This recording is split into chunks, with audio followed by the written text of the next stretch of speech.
اب تک ایک نئی انفارمیشن پہنچانی تھی، چونکہ پہلے بھی میں نے اس پہ ویڈیو بنائی تھی نور مقدم قتل کیس کے بارے میں.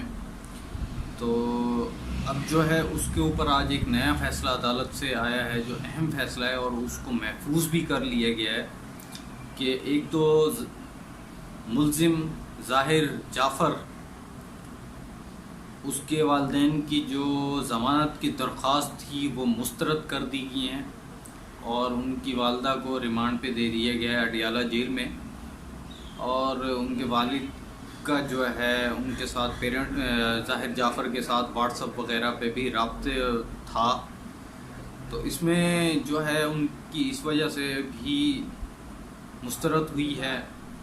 باقی جو ہے وہ میں آپ کو سنوا بھی دیتا ہوں، آپ خود بھی دیکھ لیجئے گا کہ کس طریقے سے ان کو جو ہے.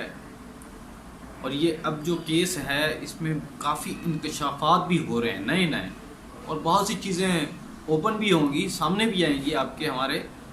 لیکن فی الحال جو میرے پاس رپورٹ ہے وہ میں آپ تک پہنچاؤں گا. نور مقدم قتل کیس کے ملزم ظاہر جعفر کے والدین کی ضمانت کی درخواستیں خارج کر دی گئی ہیں.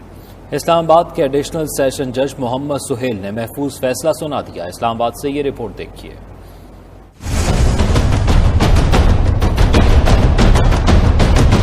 نور مقدم کیس میں اہم پیش رفت. ایڈیشنل سیشن جج محمد سہیل نے نور مقدم کیس کے ملزم ظاہر جعفر کے والدین کی ضمانت درخواست خارج کر دی. ملزم ظاہر جعفر کے والدین ذاکر جعفر اور عصمت آدم جی پر نور مقدم قتل کیس میں اعانت جرم کا الزام ہے. عدالت نے ضمانت کی درخواستوں پر گزشتہ روز فیصلہ محفوظ کیا تھا.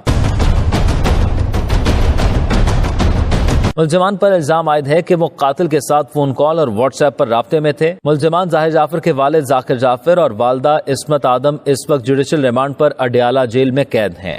اور آپ دیکھیں گے کس طریقے سے یہ بے درد لوگ جو ہے ان معصوم عورتوں کو قتل کرتے ہیں بے دردی کے ساتھ، اور جو خود کو پتہ نہیں کیا سمجھ کے یہ ظلم کرتے ہیں.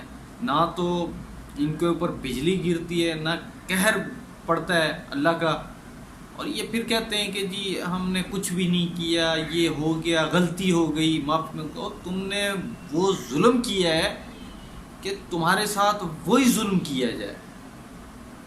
وہ بیچاری فرار بھی ہونا چاہ رہی تھی، بھاگنے کی کوشش بھی کر رہی تھی. یہ کیس جو ہے اس کے باوجود اس نے دیکھا ہے اور باہر آیا، اس کو پکڑ کے گھسیٹ کے اندر لے کے گیا بے دردی کے ساتھ.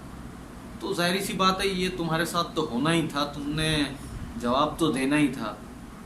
چاہے اب تم جو مرضی کر لو، انشاءاللہ تم اپنے انجام کو ضرور پہنچ جاؤ گے.